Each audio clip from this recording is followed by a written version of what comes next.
আজকের রেসিপি নারকেল দুধের পুলি পিঠা। আর যে কোনো পিঠা রেসিপিতে নারকেলের দুধ ব্যবহার করলে পিঠাটা খেতে বেশি টেস্টি লাগে।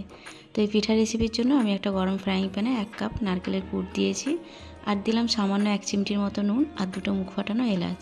এরপর গ্যাসের ফ্লেমটা মিডিয়ামে রেখে হালকা একটু নেড়ে চেড়ে নেব। যেহেতু এতে নুন দেওয়া হয়েছে তার জন্য সামান্য একটু পানি বের হয়ে আসবে। একটু নেড়ে চেড়ে নেওয়ার পর এতে আমি দিয়ে দেবো 1 কাপের মতো খেজুরের গুড়। আপনারা চাইলে এটা চিনি দিয়েও করতে পারেন। আর দিয়ে দিলাম 2 চামচ পানি। পানিটা দেওয়ার ফলে গুড়টাও অনেকটা গলে আসবে আর নারকেলটাও অনেকটা সেদ্ধ মতো হয়ে আসবে। এরপর একটু নেড়ে চেড়ে নিয়ে যখন গুড়টা পুরোপুরি গলে যাবে আর নারকেলের সঙ্গে মিশে যাবে, একটা চিটচিটে মতো ভাব চলে আসবে, তখন কি করব, গ্যাসের ফ্লেমটা অফ করে দেবো আর এটা একটা পাত্রে ঠান্ডা করতে দিয়ে দেবো। তারপর আমি নিয়ে নেব একটা পাত্র, তাতে দিয়ে দেবো 3 কাপের মতো পানি। আর এই সেম কাপে আমি 1 কাপ দিয়ে দেবো চালের আটা। তো চালের আটা বলতে চালের যে গুঁড়ো হয় সেটা, আর সামান্য একটু নুন দিয়ে পানিটাকে ফুটিয়ে নেব। তো পানিটা যখন পুরোপুরি ফুটে যাবে তখন এতে দিয়ে দেবো ওই সেম কাপের 1 কাপ আতপ চাল গুঁড়ো। ওটা দেওয়ার পর আমি দিয়ে দেবো 1/2 কাপের মতো ময়দা, সেম কাপ ব্যবহার করেছি। এরপর একটু নেড়ে চেড়ে এটাকে সেদ্ধ মতো করে নেব, আর একটু শুকনো শুকনো করে নিতে হবে। আর গ্যাসের ফ্লেমটা একদম লো করে দিয়েছি। এটা নাড়তে নাড়তে যখন একটু শুকনো মতো হয়ে আসবে তখন কি করব, গ্যাসের ফ্লেমটা অফ করে দিয়ে এটা একটা পাত্রে ঢেলে নেব। আর এটাকে অনেকটা শুকনো শুকনো করে নিতে হবে। তো পাত্রে ঢেলে নেওয়ার পর আমি একটা বাটিতে পানি নেব, আর খামির করা আটা একটু গরম থাকা অবস্থাতেই মেখে নিলে তাহলে কি হয়, রুটি কিংবা যে কোনো পিঠা তৈরি করলে সেটা অনেকটা সফট তৈরি হয়।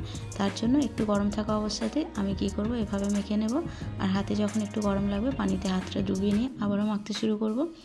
খামির করা আটা একটু সময় নিয়ে মাখলে কি হয়, আটাটা অনেকটা সফট তৈরি হয়। তৈরি হলে কিন্তু পিঠাটাও অনেকটা নরম তুলতুলে হয়। যে কোনো পিঠা কিংবা রুটি তৈরি করতে গেলে খামিরের আটা একটু সময় নিয়ে মেখে নিলে তবেই কিন্তু পিঠাগুলো ফেটে যায় না, বা রুটি হোক বা যা কিছু হোক সেগুলো কিন্তু অনেকটা নরম তুলতুলে তৈরি হয়। তো আটাটা আমি একটু সময় নিয়ে 8 থেকে 10 মিনিট ধরে এটাকে মেখে একটা সফট ডো বানিয়ে নিয়েছি। এরপর ডোটা থেকে আমি ছোট ছোট লেচির মতো কেটে নেব। এই পিঠাগুলো যত ছোট ছোট করা হয় দেখতে যেমন সুন্দর লাগে, খেতেও কিন্তু দারুণ টেস্টি লাগে। তো আমি এই নরম ডো থেকে অল্প করে একটু আটা নেব। প্রথমে একটা ছোট্ট বল তৈরি করব, তারপরে সেই বলটাকে আঙুলের প্রেসার দিয়ে ছোট্ট একটা বাটির মতো তৈরি করে নেব। আমি একদম ছোট ছোট এরকম বলের মতো তৈরি করেছি। আপনারা চাইলে সাইজটা একটু বাড়িয়েও দিতে পারেন তাড়াতাড়ি হওয়ার জন্য, তবে আমি একদম ছোট ছোট করে নিয়েছি। এগুলো কিন্তু দেখতে খুব সুন্দর লাগে। প্রথমে আমি এই বাটির ভিতরে একটু করে নারকেলের পুর দিয়ে দেবো, দিয়ে মুখটা খুব ভালোভাবে বন্ধ করে দিতে হবে, তা না হলে কিন্তু এটা সেদ্ধ হওয়ার সময় ফেটে যেতে পারে। আপনি এইভাবে বন্ধ করে এটাকে সেদ্ধ করে নিতে পারেন, আবার এরকম ডিজাইনও করে নিতে পারেন। আমি ডিজাইনটা করে নিচ্ছি মুখটা খুব ভালোভাবে বন্ধ হওয়ার জন্য, তবে খুব বেশি ফোটালে কিন্তু আবার ডিজাইনটা ভেঙে পিঠের সঙ্গে মিশে যেতে পারে। তো এটা বেশি ফোটাবারও দরকার নেই, কারণ এমনি আটাটা সেদ্ধ হওয়া, খুব বেশি না ফোটালেও হবে। 5 থেকে 7 মিনিট ফোটালেই কিন্তু পিঠাগুলো খুব ভালোভাবে সেদ্ধ হয়ে যাবে। যেহেতু ময়দা দেওয়া আছে তো নরমও হবে আর সেদ্ধটাও কিন্তু খুব তাড়াতাড়ি হয়ে যাবে। তো প্রত্যেকটা পিঠে আমার তৈরি করা হয়ে গেছে। এরপর একটা গরম কড়াইতে 1/2 লিটারের মতো দুধ দিয়ে দিলাম, এটা নারকেলের দুধ। আর দিয়ে দিলাম একটা মিডিয়াম সাইজের চামচের 1 চামচ পাউডার দুধ। পাউডার দুধটা দিলে একটু টেস্টটা বেশি হবে, তার জন্য দেওয়া, আপনারা চাইলে নাও দিতে পারেন।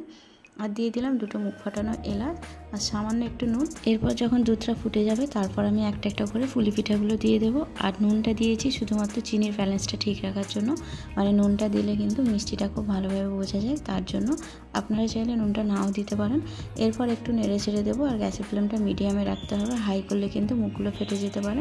মিডিয়ামে রেখে একটু হালকা হাতে নেড়ে ছেড়ে নিতে হবে, খুব জোরে নাড়লে কিন্তু হবে না। তারপর আমি দিয়ে দেবো একটা বড় কাপের 1 কাপ খেজুরের গুড়। আপনারা চাইলে গুড়ের জায়গায় এটা চিনি দিয়েও তৈরি করতে পারেন, তবে গুড় দিলে এটা খেতে বেশি ভালো লাগে। এরপর হালকা হাতে একটু নেড়ে চেড়ে নেব, আর নেড়ে চেড়ে নেওয়ার পর পিঠেগুলো যখন একটু ফুলে মতো যাবে তারপর কি করব, আমি গ্যাসের ফ্লেমটা অফ করে দেব। পিঠেগুলো ঠান্ডা হলে কিন্তু অনেকটা দুধ টেনে নেবে, তার জন্য একটু দুধ থাকা অবস্থাতে আমি গ্যাসের ফ্লেমটা অফ করে দেব। আর পিঠাগুলো আমি একটা প্লেটে তুলে নেব, দুধগুলো কিন্তু তুলবো না, তার কারণ দুধগুলো তুললে কিন্তু পিঠাগুলো দেখা যাবে না। আমি পরে আবার প্লেট থেকে এই পাত্রের মধ্যে কড়ার মধ্যে আবারও ঢেলে দেব, শুধুমাত্র দেখাবার জন্য আমি একটা প্লেটে তুলে নিয়ে আপনাদের সঙ্গে শেয়ার করব অর্ধেকটা কেটে।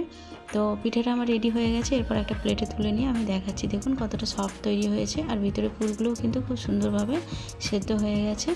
তো রেসিপিটা ভালো লাগলে একটা লাইক করে দেবেন, আর রেসিপিটা দেখার জন্য আপনাদের সবাইকে আবারও অনেক ধন্যবাদ। ভালো থাকবেন সবাই।